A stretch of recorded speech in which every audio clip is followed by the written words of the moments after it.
తల వంచి ఎరగడే, తల దించి నడువడే, తల పడితే వదలడే, తన పేరు విజయుడే.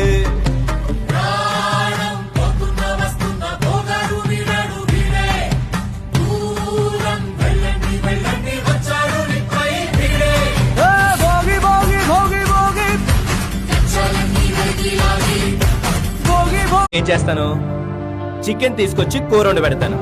కానీ వాడు వండిన కూరనే ఆర్డర్ పెడతాడు. నేను పట్టుచీర కట్టించి ఇంట్లో పెడతాను, వాడు బికిని వేసి బీచ్ లో వదిలేస్తాడు. నా దగ్గర అడ్జస్ట్మెంట్ ఉంది, వాడి దగ్గర ఫ్రీడమ్ ఉంది.